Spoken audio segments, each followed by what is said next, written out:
One of the things that has come across, despite all the results, is the fact that you smile a lot and laugh a lot. How do you do that when you're under so much pressure and the results have not been great? It's hard. It's also my character, and then sometimes it's also I know that a lot of people want me to see me arriving here with that face that I'm suffering, and I like to do the opposite. Sometimes I think about that, but it's the way of seeing things. So I said since first moment, this will not change who I am. And I'm like that, and I live my life like this, and I know that football will change in some moment. And now we are in a good moment, but I always with that feeling here that something can change. So I try to balance my life. But you can say that I laugh a lot, but you also can say that I'm always like this on the bench and also like this. So I just live with emotions and I follow my team. If my team is playing well and running a lot, I will be a happy man. Samuel and then Rob. Hi, Ruben. Luke Shaw's been very consistent, playing well this season. The England squad announcement has come next week. Do you think he should be back in the England squad? Do you think he's deserving of that place? No, it's hard. It's hard. It's hard. It's hard here. It's hard in Portugal. I had the same questions about the players. It's really hard to choose the players. People will point a finger at you if you are the national manager. If you choose this one or the other one. And England has a lot of good players, and you can choose two teams to win a World Cup. I know it's tough for you guys, as is for us in Portugal, but it's an opinion. It's the way you play. It's the way you see the opponents that you will have in these next two games will change what kind of player you want to call up. So I think he deserves, but also a lot of players deserve to be there.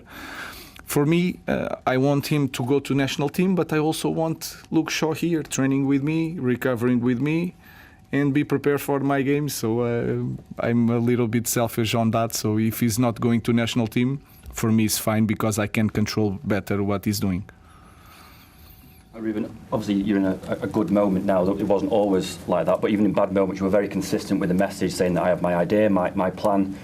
You seem like quite a measured guy, but after all the sort of stuff that's been said about you, is there no part of you that wants to kind of turn around and say, I told you so? No, because I know that in 2 weeks this could change again and you will see, no, you were right. So it's like a crazy conversation. I have a clear idea how I want to do things. I'm always saying the same thing. We start from, if you think Guardiola, 4-3-3, and then that thing is built up with 2-3, and I will change. For me, it's a 3-4-3 that we are going to change against different opponents. So I just need time, like everyone, every manager.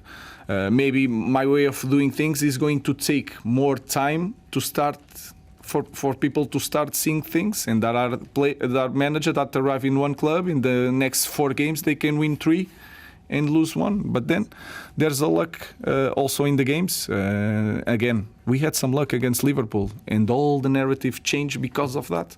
So I understand football, and I just do what I feel that is the best thing for the team and for the club.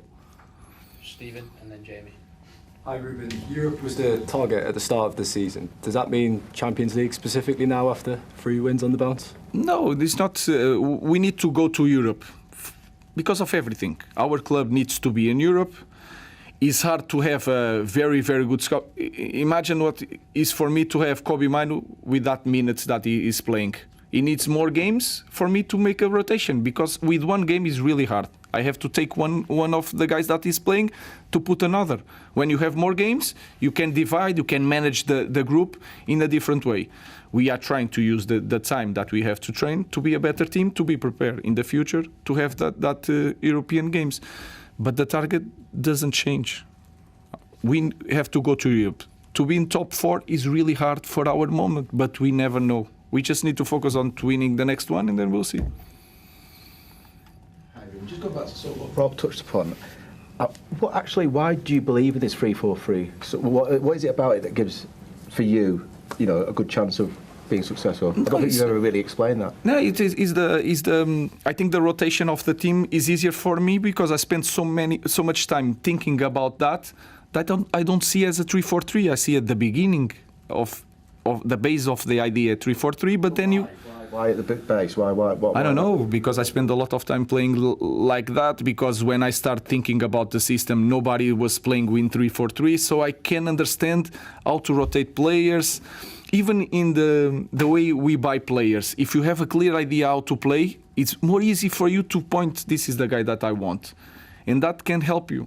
When you have, today is 4-3-3 and then tomorrow is 4-4-2, it's harder to make the characteristics right for the players. So I try to use all this knowledge to search for the right players for this kind of play. Just related to that, I know you have to focus on the next game, but also part of your job as head coach, manager, however, is to sort of plan. So looking at the January window, would you like to bring a central midfielder in, even if on loan? No, guys, I don't know. I don't know. I don't know. I don't know what is going to. I don't know what is going to happen. A lot of things can happen, even in our club. And you know that we have World Cup. What is going? Some players are not playing. They will ask to leave. So I have to manage everything, and then we want to bring players. Everyone here want to bring players that we can see a big future in Manchester United. We are not just buying one guy because now we feel now in December that we need this kind of player for now. No, it's going to be. We want to buy players that we know that we are not going to change a lot of times, so that is our ideas. So I don't know what is going to happen, but of course we think about how we can improve the team. And January the window is open. We can do something. Carl and then Chris. Mr. Arman, earlier you said you have to be a different team at home compared to being away. Could you elaborate on that a little bit more? No, Is that about the characteristics necessarily? No, we don't have to. We are a different team. We need to be a different team that we are showing a way of home, because when we play at home we are more intense, we are more focused. Our fans help us a lot. When we have an opportunity, you can feel the stadium helping us to control the game. When we play away, it's different. The fans are not there for us. Against Brentford, we were not so intense. We were our recoveries were not so good. Against Fulham, we lost the control of the game when we are winning, and we show a different team, that we are a different team playing in our home. So it's not a technical thing, it's not a tactical thing, it's not we need to play a different style.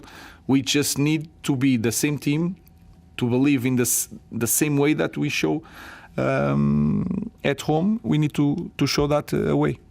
Also, as previously you spoke about how your idea will evolve over time. The way Manchester United are playing right now, very direct, very, very quick. Was that always your intention, or is this we're partway through a process that will evolve even more? I also don't believe that we have a style that we have to build up always from the back. This is we want to build up to push the opponents to have space to score goals. If the space is there, if the numbers is a numbers game, if there is 3 against 3 in front, and I have Ben, Cunha, for example, and Brian, I will put the ball in 2 passes. I want to score goals in 2 passes. But sometimes you have to build up. What I try to teach my players is which kind of game I need to play in this situation. That is my job. I don't want to teach my players to build up with a lot of touches and then bring. If you need a lot of touches, you will understand that you need a lot of touches. If you need one, put the ball, because the fans want to see a different game. And then we are in England. I try to show you to show a little bit of English football in the past. So it's that. I don't have a clear way of build up. I just look at the space, the number of players, the characteristics of my players, and try to use that to win games. Just on your first year again, you said the storm was coming, and the storm definitely came. You said the good times were coming. We're now seeing those good times. Has the storm passed? Is it now pretty much? It's hard to say. We need to think positively, but we also need to be prepared that football is like this, and we are not that team that I can say to you, no. Now we can lose here or then, but we are going to maintain. I trust in my players more. I think they trust me more. That will come with wins, and you can sense that because everyone now is saying that how connected they are and they believe in the manager. It's about winning games. It didn't change a lot because against Arsenal I saw the same team. So I don't know. So I think that we are in the better place, but it's also really good to be always with that feeling and prepared that something can change. If we have that feeling, we will be more. We'll pay attention to the details. We will maintain that course of our path. So I can say that we are a better team in this moment, and we feel that, and we know that, and that can help us to overcome better the bad moments. Can I ask, as you approach this first year in charge, were there any moments when you doubted that you would make one full year here? It's hard to say that sometimes. Sometimes in some moments, I know that you are going to write because of, but there was some moments that was tough to deal, to lose so many games. That was so hard for me because this is Manchester United. The position that we had in the last year, putting all the attention on the Europa League and not winning, that was massive. I had some moments that I struggle a lot, and I was thinking that maybe is not meant to be. Today is the opposite, so you can write this one. Today I feel that, and I know that was the best decision in my life. I want to be here, but for that I need to win against Nottingham. Okay, last two questions for Pete and then Mike. Hi Ruben, you've talked about it a little bit already, about one of the problems with not playing as many games is that you can't rotate players like you would normally do. But yet the substitutes that are on the bench are celebrating the wins as much as the players on the pitch. We've seen Joshua Zirkzee at Anfield going crazy when you won that game and players like that. So how are you keeping these players so motivated behind the scenes? Because around the training ground the mood just seems so much brighter than it was. First of all, they understand, and I proved that anyone can play, and everyone has to do the same things, not in the same way, but there are some things that everyone, no matter what is your name, you have to do it to play for Manchester, and that can help to manage a group. Yeah, exactly. And then you have.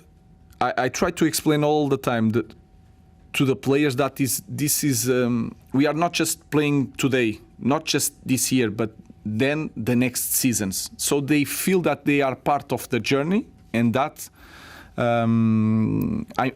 we are part then something more bigger than just one game or one season. So they are part of our path. And then I show also to them that Casemiro was not part of the starting 11, was behind, and then he fought, he won the place, and if you win the place, you will be playing. So I think that I'll help them to understand that I'm trying to be fair, and they are part of something very special that is playing for Manchester United. After this away game, the two next away games are in London at 12 and 12:30.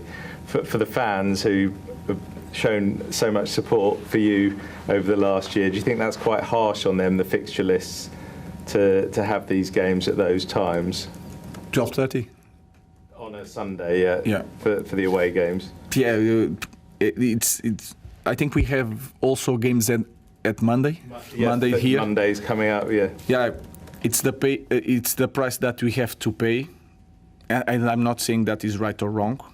I prefer to play at the weekend, but it's the price that we have to pay to have all these good players, all these good managers, to have by far the best league in the world. I think it's not fair. We need to pay attention to that, I think, but that you have to ask to Premier League, and then you have to respect if you sell our games to the how you call it, operators or TVs. If you have to sell that, you earn a lot of money, but then they decide when it's going to, what time the game will be played. So I think it's not the right thing, but then I also want the best players to play for our club. Those Monday games, because there's quite a lot coming up. As a coach, is that a disadvantage to play last? Oh, on that? you can see it in both ways. Maybe if they have bad results, it's a very good thing because you use that to motivate the players. If they are winning, you also have the pressure of you need to win this game to maintain position. So you can see both ways. But in our club, the good thing is you have to win no matter what. If not, it's going to be a problem. So for us, it's the same.